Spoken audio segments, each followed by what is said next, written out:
Alright everyone, I'm going to keep this short and simple because we have made so many videos on Jakob Ingebrigtsen and Josh Kerr, the rivalry in the 1500 that continues to give us stories. But for this video, I wanted to emphasize one key quote that Jakob Ingebrigtsen just said about Josh Kerr. Well, I guess he more said this about the 1500 meters than Kerr specifically, but I think we all know that he's referring to Josh Kerr. In a recent interview on a European athletics podcast, which I will make sure to link down below so you have full access to it, he said that if I don't get injured or sick, I think it's going to be a walk in the park.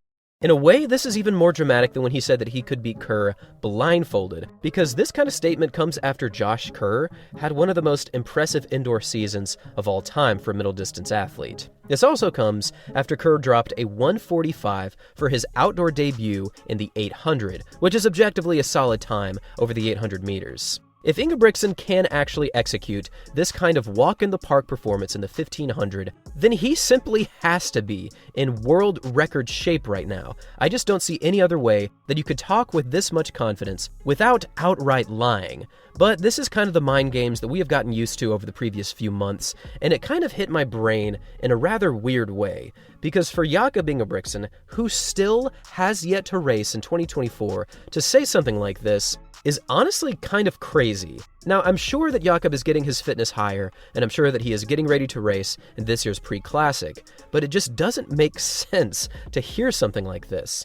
To be able to say this against someone who just broke a world record indoors, and for someone that beat you last season, it is just troubling. I don't know if there's any way that this kind of statement could surface in a realistic fashion, but it honestly just hit my ears in a troubling fashion. I would honestly love to hear your thoughts on this, because it continues to unfold in more and more dramatic ways. And I've said this before, but I was originally on Jakob's side moving into the Paris Games, saying that he had a slight advantage over the 1500, saying that he probably would win, and it would result in yet another Olympic title. But Josh Kerr has continued to prove that he is reaching amazing fitness, and when you look at someone like Kerr, and you notice what he is doing, he is building strength in 2024 with performances in a half marathon and a 3,000-meter world indoor title, and he's also sharpening his speed with a 1:45 800, and the event that is right in between all of these performances is the 1500 meters.